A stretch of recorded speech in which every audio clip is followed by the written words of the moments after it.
Hey everyone, Abaroa, Prosper Trading Academy Wealth Instructor. Give us a look at prospertrading.com. It's Wednesday, it's April 11th, it's 2018. And unless you've been living under a rock, then for sure you know by now that Tiger didn't win the Masters. And if you watched last week, you know I was cheering for him. There's always next year.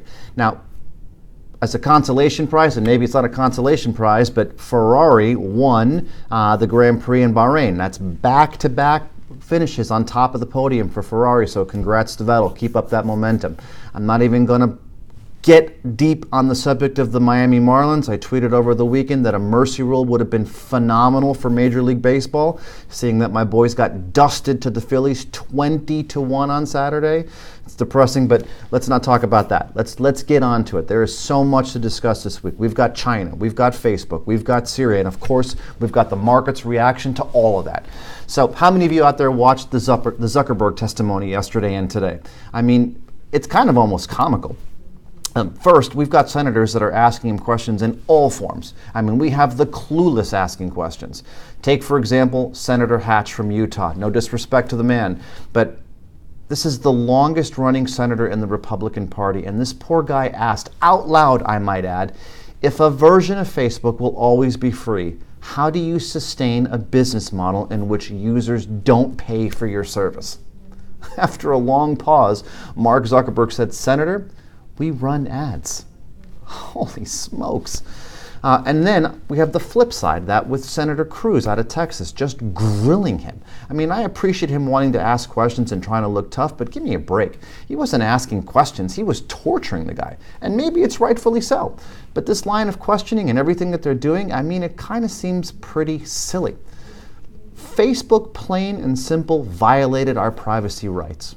One that we simply turned a blind eye to and hoped that it wouldn't happen. But can we really be surprised? I mean, look, just this weekend I searched for something extremely random, a bullfighting schedule in Madrid because someone was talking about it. Now, bullfighting videos keep popping up on my YouTube feed. I didn't search YouTube for bullfighting, and I don't ever even think about bullfighting. This was a one-off search, and now you'd think I walk around with a red cape all day based on my YouTube feed suggestions. This is what happens when technology integrates itself in our lives. The only reason worth watching the testimony, aside from the entertainment value, is to see how regulation may impact the business model. I mentioned this in one of my earlier posts.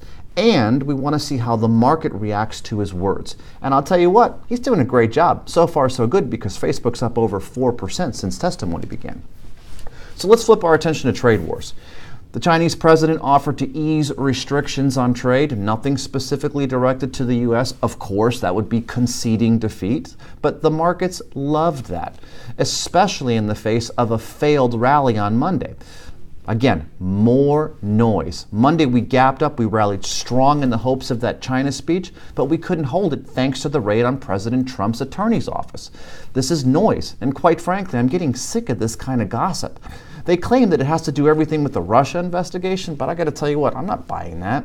I mean, I'm not buying it, but what do I know, right? It's easy for me to have an opinion. As I always say, you need to make decisions on what you know something is and not what you think it is. And in this case, I don't know.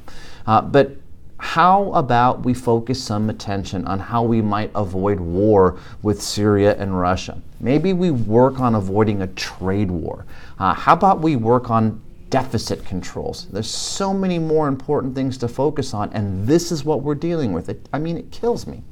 But it does show you how sensitive the markets are to news right now from a trading perspective. Again, that's very different from your portfolio perspective. The big up gaps that we're seeing, followed by these down gaps, that just keeps that purgatory theme in check that I've discussed with you. Leaks are still present in the dam, and they are still in desperate need of repair. Now, some areas are really trying hard to work through and work their way out of this damage and fix those leaks in the dam, if you will, the repairs. Look at energy. Energy is working really hard to do something.